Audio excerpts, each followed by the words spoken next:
A brutal display of power tennis from Jelena Ostapenko. She was well down in that second set, but she roared back. 6 points. That's it. Not 6 games, not 6 sets. 6 individual points stood between Alexandra Iela and one of the biggest upsets of this clay season. Against a Grand Slam champion on red dirt in just her second competitive clay match of 2026.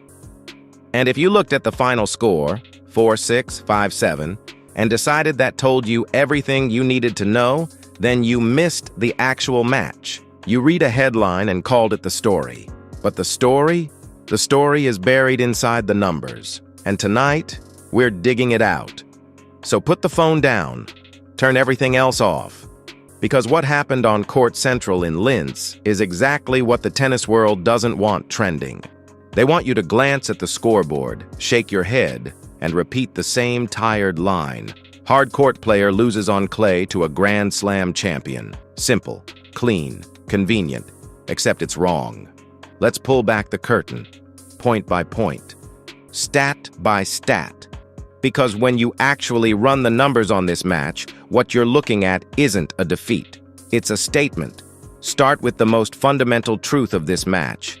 Total points won. Ostapenko, a former French Open champion, the 4th seed, a woman who has built her entire identity on destroying opponents with a forehand that swings like a wrecking ball on clay, won 74 points. Ayla won 68. 6 points separated them. 6. On a surface where a single bad bounce, a fraction of timing on a return, a second serve that catches the wrong part of the box, any one of those moments can tilt a whole set. 6 points isn't dominance. It's barely survival. Ostapenko didn't win this match comfortably. She held on. Now let's go deeper, because this is where it gets interesting. First serve percentage. Iela landed 88% of her first serves on clay in her second match on the surface this season. That's not a solid number. That's an exceptional number by the standard of any surface, any level of the tour. For comparison, Ostapenko, the woman who won the 2017 French Open and has played hundreds of matches on clay, put in 83%. Ayala, the 20-year-old they've been calling a hard court specialist, was placing her first delivery more accurately than the Grand Slam champion on the Grand Slam champion's best surface. Let that land for a second. And on first serve points won, Ayala took 52%, Ostapenko took 54%, 2 percentage points, essentially a coin flip. Neither player was breaking the other down when that first serve landed in. It was grinding, attritional, suffocating tennis. 2 players locked in the same trench, refusing to give ground. That kind of competitiveness against that kind of opponent on that surface, that tells you exactly what level Ayala was operating at. But here's where the match turned. And I need you to pay attention to this part because this is the heart of the tactical breakdown. Second serve points won. Ostapenko converted 67% of her second serve opportunities. Ayala converted 0. Not 20%, not 10%, 0%. Every single time Ayala's first serve missed and she sent up a second ball, Ostapenko took the point. Every time. Here's why that happened. On clay, the ball slows down after the bounce. It sits up, it kicks higher, and a good returner gets more time to wind up and attack. Ostapenko, whose forehand generates the kind of heavy topspin that kicks past your shoulder like a fastball, was stepping inside the baseline and punishing every second serve with the kind of ferocity that simply left Ayala nowhere to go. No recovery time, no rally to build, just an open forehand and a winner flying past her. But, and this is the part that matters most, that is a fixable problem, not a character flaw, not a confidence issue, a technical one, a spin rate issue, a placement issue. The difference between a second serve that kicks wide to the backhand and one that floats right into Ostapenko's strike zone. And where is Ayala heading after this tournament? The Rafael Nadal Academy in Mallorca, the one facility on the entire planet specifically designed to produce clay court weapons. the place where the greatest clay court player in history perfected every dimension of his game. If there's anyone who can help a 20-year-old dial in a second serve that neutralizes power returners on heavy red dirt, it's the coaching staff there. This isn't a crisis. This is exactly the kind of lesson that gets fixed in a week of focused practice and comes back sharper than before. Now let's talk about the breakpoints, because this is where you really see how thin the margins were. Ostapenko earned 9 breakpoint opportunities and converted 6. A 67% conversion rate.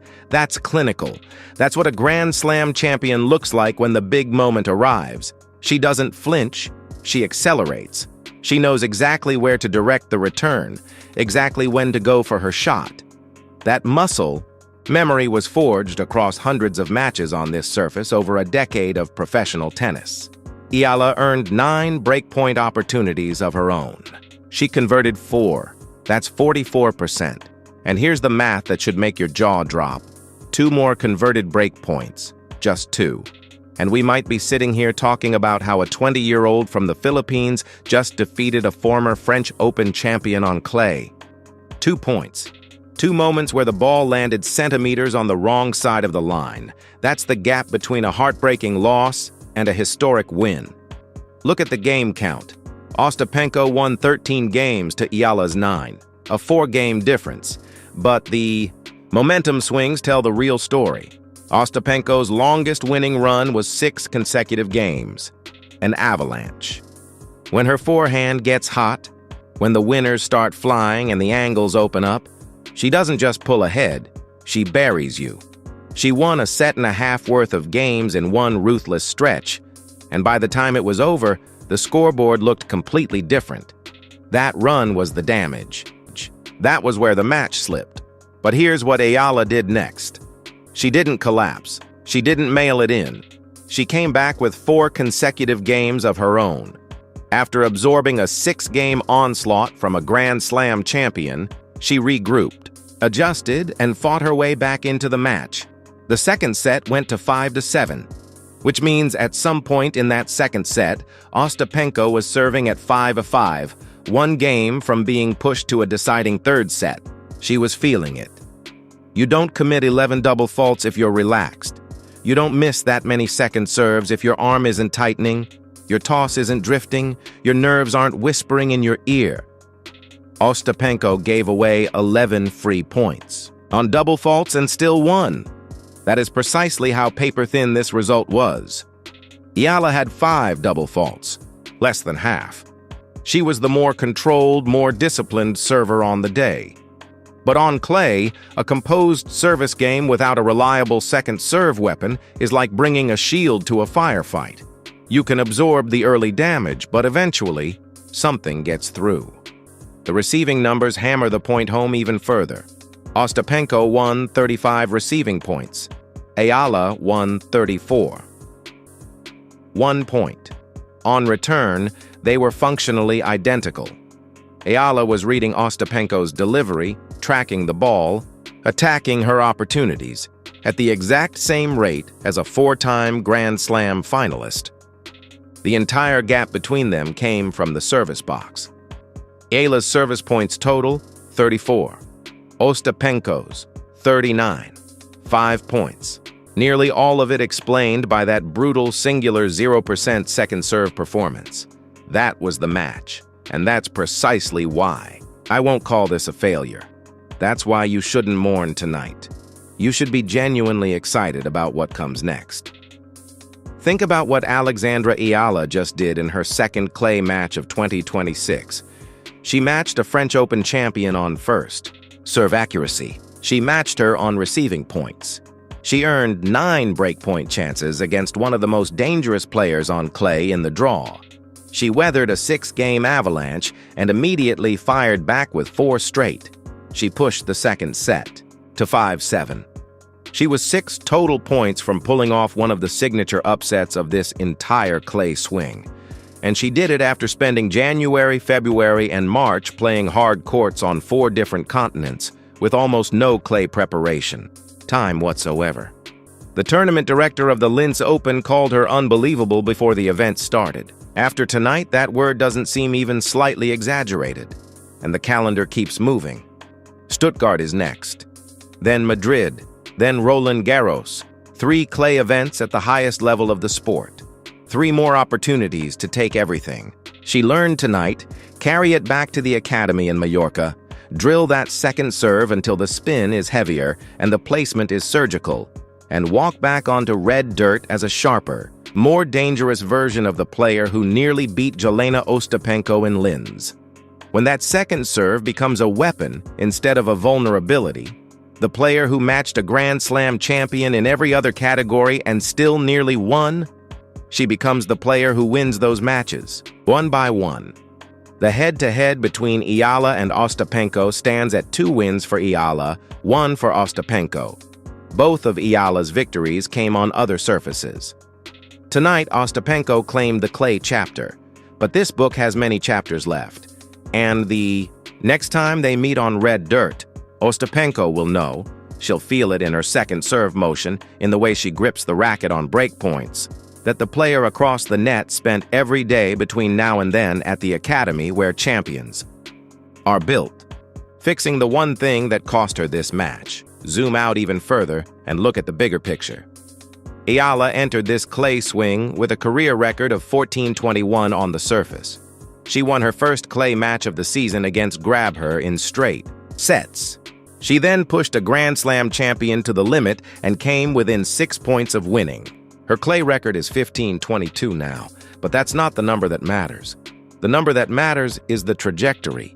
The player who went winless across 3 clay tournaments in 2023, who dropped 6 matches on the surface in 2024, just made a former French Open champion commit 11 double faults and fight for every single game. That is not stagnation. That is rapid, measurable, undeniable progress. So here's what I'm asking the Ayala army to do. And this matters more than it might. Don't disappear. Casual fans show up for the wins and go quiet after the losses. Real supporters show up louder when it hurts. Share this video. Not because everything went perfectly tonight, but because the world needs to see what actually happened in Linz, not just the score. Show 115 million Filipinos what their warrior looked like when she went to war on European clay and nearly rewrote the story. Come down to the comments. Tell me what you noticed in her movement tonight. Tell me how her topspin compared to the Grabher match. Tell me what second serve adjustments you think Mallorca needs to prioritize. Tell me how you'd approach Stuttgart, how you'd build a game plan for Madrid. I don't want tears in the comments. I want tactical breakdowns. I want analysis, because Ayala doesn't make excuses. She makes adjustments, and neither should we. The narrative they built around her on, oh, clay is cracking.